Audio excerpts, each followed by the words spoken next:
Alrighty guys, here it is, my completed pontoon mod from basic bare. This is the Wilderness SE pontoon.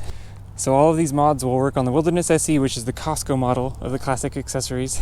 And it has the same frame as the Colorado XT, so any of these mods are going to work on the Colorado XT as well. Some of the guidelines I had when I was making this was that it had to fully break down, for one. So this thing will break down into all the same pieces that it came with, as well as, obviously the extra plywood and whatnot, because I live in an apartment and it needs to go inside.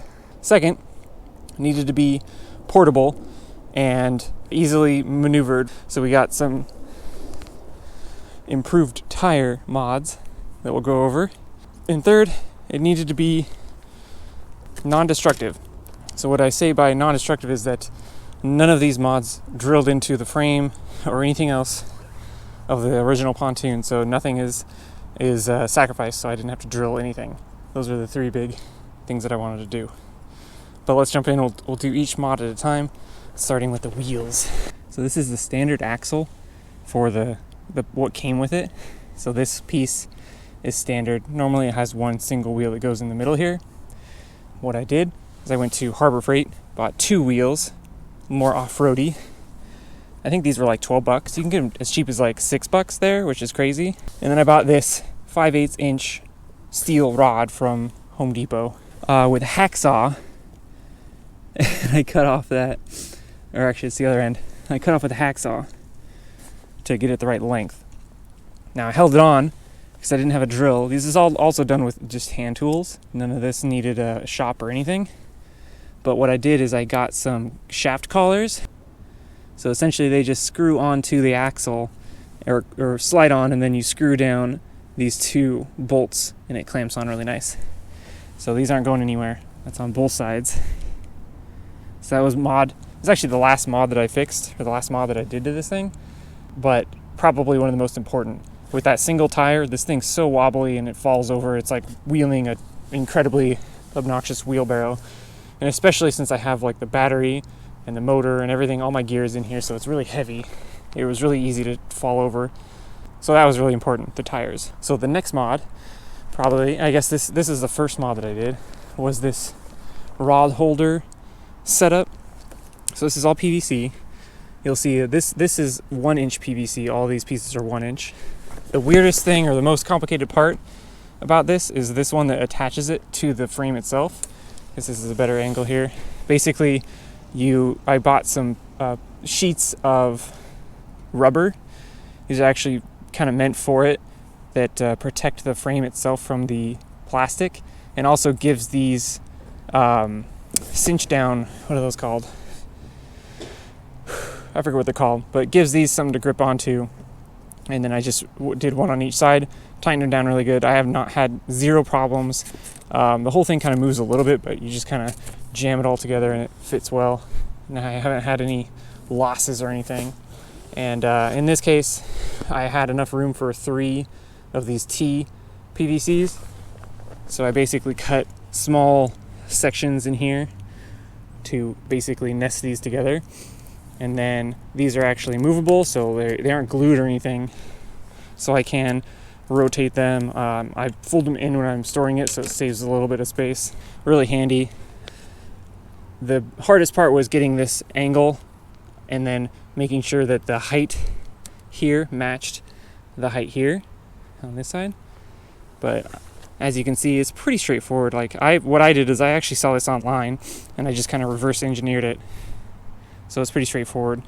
And I have the camera mount too. It holds rods, it holds my camera if I ever want to put it up there. So it's super handy. So that was actually the first mod I did, was this thing. And it's really nice because I can carry everything around and not have to worry about it laying on anything in the pontoon. So the next mod, and probably my favorite mod, was my standing platform. So going back to not wanting to do anything that's permanent or that damages the frame, this is basically just a piece of plywood and these are 1 1/4 inch PVC, and they actually have a rod that goes across. You see the screws here, screw it in for each of these. And because it's 1 1/4, it's actually very thick. this plywood, I'm not exactly sure how thick it is, but it's the first thickness that doesn't feel flimsy that you get from Home Depot. This is actually a 2x2 board, and they sell them in 2x2 squares, so that was really handy. I have the, obviously the PVC is supporting it from this side, and the PVC is through the footholes, so there's no screws here. This can come off just like normal, but the weight goes down onto the foot pegs on each side. And then also the board overlaps the frame right here, so the seat frame.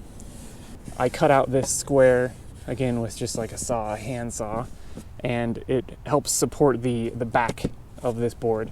So it's super stable. I would have to try really hard to break this thing.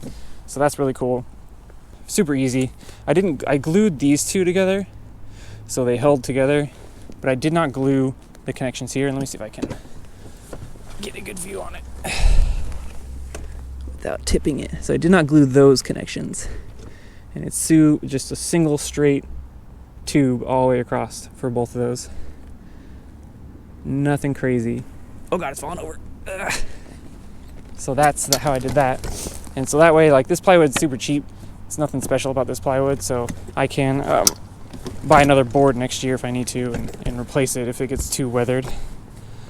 So that's the standing platform. I saw a lot online, and some of them were really invasive, like they were stuck to the foot pegs, or they were clamped to the frame itself. And again, I needed this to break down, so this whole piece comes off, and I just set it aside, and it can break down fully, which is really nice. So the final mod I did was the GPS. This is a Garmin Striker 4 Clearview.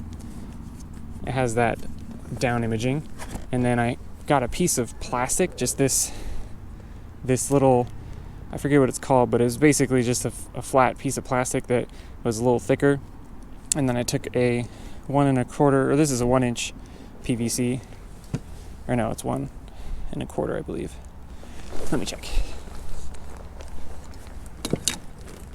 Oh yeah, it's 1 1/4-inch PVC, which fits directly onto the frame.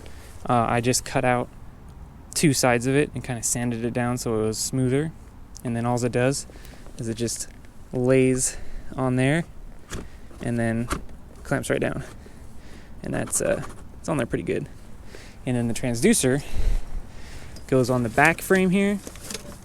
So you'll see this is the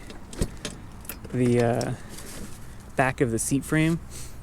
And I kind of over-engineered this. Basically, it's got a T piece that has like cut off straight pieces in there, so it's flush. And then I wrapped a single layer of electrical tape underneath it and kind of pushed it over. So it's really, like, it's on there really tight. But I also put this on because once that electrical tape wears out, I'm gonna need to cinch it down. I'll probably have to cut some grooves in here so that it can actually have space to like cut slots in here so it has some room to clamp down. And then for the transducer itself, very simple. I took the clamp that it came with, wrapped it around the PVC and tightened it really good around the mounts that it came with. So very simple. And I put this on there just in case this ever gets loose. It's gonna hit something before it falls off completely, but I don't think this ain't moving. And then I drilled a hole through the T piece and the straight piece and put a square lock, or a square pin fastener to it. That way this won't ever just slide out on its own. Super simple. Just put it all together, drilled straight through, and then got a pin that fit it well. While in use, the PVC arm swings down this way and the transducer swings the other way, and it's completely submersed. And then I have all the wiring set up, so that I have a plug for my transducer, or for the fish finder, and then my engine, my motor, has the alligator clips that can go on top. And I haven't had any issues with that. Works really well. But if you have any questions about my process or what I did, or if you need more pictures, let me know in the comments, and I can take some more pictures or answer your questions. One of the reasons I wanted to do this video is because there's so few in-depth modification videos for these Colorado XTs or the Wilderness, so I wanted to make sure that if someone was looking for a guide, that they had something else to look for. and hopefully I can be active and answer questions that you guys might have. I guess the other mod that I did, it doesn't really count, but it's just a pedestal, 7-inch pedestal extension, and that fit directly onto the seat and onto the frame, so there's not really anything crazy. I just went to Sportsman's and bought that and plopped it on there. Really nice for the stand, and just getting a little bit higher out of the water. So yeah, that's my modifications. I hope you enjoyed. I'm going to get out in the water now and give this a little shot for a couple hours, and I'm going to take you with me. Everything's working swimmingly. I even put some waterproofing onto that board. You can see it just bead right off, so that's kind of neat. Are those fish, guys? Is that what fish look like on this thing? Ooh, there's some on the bottom, near the bottom. Let's try to fish for them. Ugh. Practicing just getting up, sitting down, casting, staying steady. Like, it definitely wobbles a bit, but I feel like it's pretty good.